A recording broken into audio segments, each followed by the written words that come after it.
Assalamualaikum warahmatullahi wabarakatuh. Perkenalkan, nama saya Fatia Melena Marta, NIM 2230106012. Saya akan menjelaskan materi tentang alga Pyrophyta.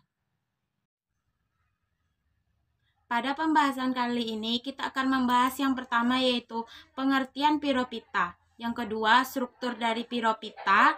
Yang ketiga, ciri-ciri Pyrophyta. Yang keempat, klasifikasi alga Pyrophyta. Yang kelima, cara reproduksi Pyrophyta. Dan yang terakhir, contoh dan peranan Pyrophyta dalam kehidupan sehari-hari. Pembahasan yang pertama yaitu pengertian dari Pyrophyta. Film Pyrophyta biasa disebut dengan alga api atau Dinoflagellata. Diberi nama ini dikarenakan bentuk dari flagelnya berbentuk seperti cambuk, dan alga ini memiliki dua flagellata. Dinoflagellata terdiri dari sekitar 1.100 jenis, terutama hidup di air laut, meskipun beberapa ada juga yang hidup di air tawar. Dinoflagellata merupakan ganggang uniseluler yang motil atau dapat bergerak. Dengan ciri utama terdapat celah dan alur di sebelah luar pembungkus yang melindungi dinding sel. Mengapa Pyrophyta atau Dinoflagellata ini disebut dengan ganggang api? Hal ini dikarenakan alga ini memiliki cangkang yang mengandung fosfor yang mampu memandarkan atau memantulkan cahaya, baik itu cahaya berwarna merah atau cahaya lainnya. Biasanya alga ini memancarkan cahaya yang menyala seperti api atau berwarna hijau biru yang sangat indah apabila terlihat pada kondisi malam hari. Peristiwa ini disebut dengan bioluminescence. Contohnya pada Noctiluca sp atau Ceratium sp. Kita masuk pada pembahasan yang kedua, yaitu struktur tubuh Pyrophyta. Yang pertama bisa kita lihat pada gambar.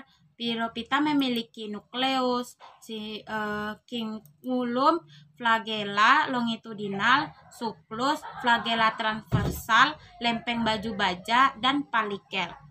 Dinoflagellata pada dasarnya adalah organisme motil uniseluler dan berflagella 2 atau biflagella, berwarna coklat keemasan serta termasuk protista fotosintetik. Meskipun warna dominannya adalah coklat keemasan, tetapi alga ini juga ada yang memiliki warna kuning, hijau, coklat, bahkan biru. Beberapa di antaranya tidak motil atau tidak dapat bergerak karena tidak memiliki flagel. Struktur tubuhnya yang selanjutnya, sel umumnya ditutupi oleh mantel atau lempeng kaku, terbuat dari selulosa tersusun dari artistik seperti pahatan. Susunan lempeng ini disebut dengan armor plate atau lempeng baju baja.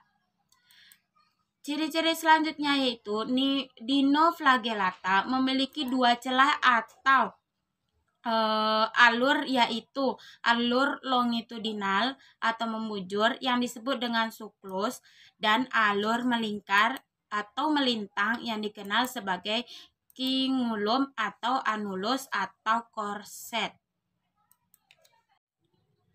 Dua flagel yang ada di Dinoflagellata berbeda atau heterokon, yaitu flagel transversal dan flagel longitudinal. Flagel longitudinal lebih kecil dan halus serta mengarah ke posterior, terletak pada suklus. Sedangkan flagel transversal berbentuk seperti pita dan terletak pada cingulum. Dua jenis flagel ini bergerak dalam arah yang berbeda sehingga mengakibatkan terjadinya pusaran air apabila Dinoflagellata bergerak. Seperti yang terlihat pada gambar, nukleus dari Dinoflagellata ini ukuran besar, dinamakan dengan mosakarion atau dogen. Bagian kromosom tidak memiliki histon atau RNA. Ciri-ciri selanjutnya atau struktur selanjutnya yaitu plastida atau kromatofor memiliki klorofil A dan klorofil C. Struktur yang selanjutnya yaitu vesikula. Vesikulanya terletak di bagian bawah membran sel. Struktur yang selanjutnya yaitu vakuola non-kontraktil yang disebut juga dengan pusule, terletak di dekat dasar flagella. Biasanya bagian ini berguna untuk mengapung di permukaan air dan osmoregulasi pada dinoflagellata. Pembahasan yang ketiga yaitu ciri-ciri Piropita.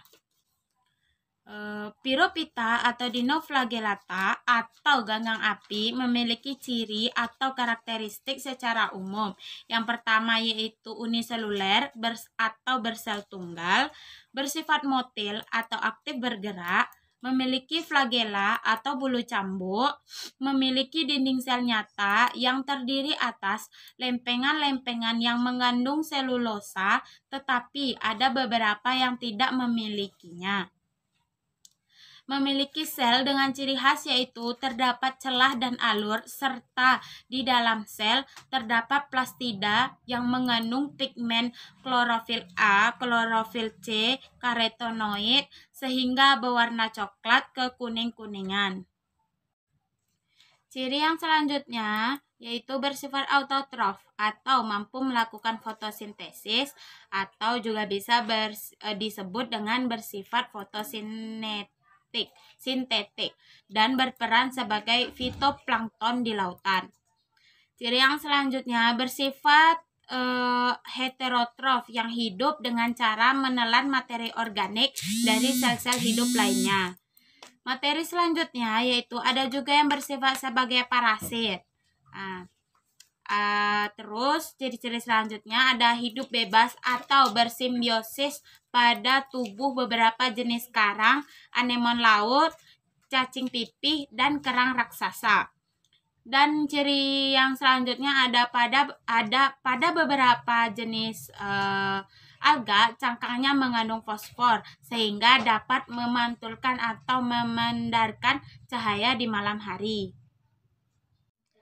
Adapun ciri yang lainnya yaitu sebagian besar berhabitat di air laut, tetapi ada pula yang berhabitat di air tawar. Dan ciri-ciri yang terakhir yaitu memiliki vakuola non-kontraktil yang berfungsi untuk mengapung dan osmoregulasi. Pembahasan yang keempat yaitu klasifikasi alga Piropita. Karena dinoflagellata ini dapat dilihat baik secara seperti tanaman atau seperti hewan, maka klasifikasi mereka telah diperdebatkan di kalangan ahli botani, zoologi, dan paleontologi. Yang paling banyak diterima skema klasifikasinya yaitu dinoflagellata adalah sebuah anggota dari kerajaan Protista, divisi Dinopita, dan kelasnya Dinopeciae. Dinoflagellata kemudian dimasukkan ke dalam kelompok ganggang protista mirip tumbuhan, yaitu filumnya Piropita, serta diklasifikasikan ke dalam banyak ordo, genus, dan spesies berdasarkan karakteristik seperti perilaku makan, komposisi plat luar mereka, anatomi, dan fisiologi keseluruhan. Pembahasan yang selanjutnya yaitu pembahasan kelima, cara reproduksi dari Piropita. Seperti halnya Euglenopita, Piropita juga melakukan reproduksi secara aksesual, yaitu dengan cara membelah diri, tetapi beberapa jenis dapat menghasilkan kista yang bersifat seksual. Kista tersebut kemudian akan berkecambah dan menghasilkan individu yang baru sesuai dengan kondisinya yang cocok. Pembahasan yang terakhir yaitu contoh dan peranan Piropita dalam kehidupan sehari-hari. Kita masuk pada contoh. Dinoflagellata terdiri dari sekitar 1001 jenis, terutama hidup di air laut, tetapi ada juga yang hidup di air tawar. Contoh spesies Dinoflagellata yang paling banyak dijumpai yaitu Pevierteria piscidia, Goniaulax catanella, dan Noctiluca scintillans. Berikut ini penjelasan ketiga jenis Dinoflagellata tersebut. Pevierteria piscidia adalah spesies Dinoflagellata. Banyak dijumpai di lepas pantai North Carolina. Para ilmuwan telah menyimpulkan bahwa ia bertanggung jawab atas pembunuhan sejumlah besar ikan dan mensekresikan racun. Spesies ini memiliki strategi makan yang menarik. Hal ini diketahui menggunakan racun untuk membunuh ikan, kemudian menunggu untuk mengkonsumsi jaringan yang sudah solong dari organisme yang membusuk. Hal ini membuat salah satu spesies heterofik dari beberapa Dinoflagellata. Adapun gambar dari spesies ini dapat dilihat pada layar. Contoh dari spesies Piropita yang lainnya yaitu ada Gealux catanella, adalah Dinoflagellata yang berputar sangat kencang ketika mereka bergerak dengan menggunakan dua flagella mereka. Mereka juga salah satunya terkenal sebagai spesies yang bercahaya dari Dinoflagellata karena mereka mengeluarkan cahaya biru hijau di perairan yang mereka huni. Gambarnya dapat teman-teman lihat pada layar. Yang ketiga yaitu ada Nyctiluca scintillans, adalah spesies Dinoflagellata heterofrik yang memakan plankton yang ditemukan di muara dan di daerah dangkal dari landas kontinen. Spesies ini sering disebut dengan kilauan laut karena menunjukkan bioluminesensi dan menjadi sangat terang ketika terganggu dalam air. Gambarnya dapat teman-teman lihat pada gambar. Selanjutnya kita masuk pada peranan Piropita. Dinoflagellata sering menyebabkan suatu fenomena menarik di laut, yaitu menghasilkan warna laut yang tiba-tiba merah. Fenomena ini sering disebut dengan pasang atau gelombang merah atau red tide. Kondisi seperti ini mengandung suatu racun yang dihasilkan dari Dinoflagellata tertentu dan dapat meracuni ikan, kerang, dan kadang-kadang juga manusia. Jadi apabila ada kondisi laut yang memerah secara tiba-tiba, sebaiknya kita tidak mendekatinya atau memakan hewan-hewan yang ada di sana karena hewan-hewan tersebut telah terkena racun oleh beberapa jenis spesies dari Dinoflagellata ini. Adapun pasang merah beracun ini biasanya dapat terjadi setelah kepadatan populasi atau blooming. Jenis Dinoflagellata yang dapat menghasilkan pasang merah ini diantaranya Gymnodinium dan Protogoyaulax. Toksin atau racun yang dihasilkan spesies-spesies tersebut biasanya bersifat racun pada saraf atau neurotoksin atau dapat menyebabkan pecahnya sel darah merah apabila terkena sel darah merah tersebut.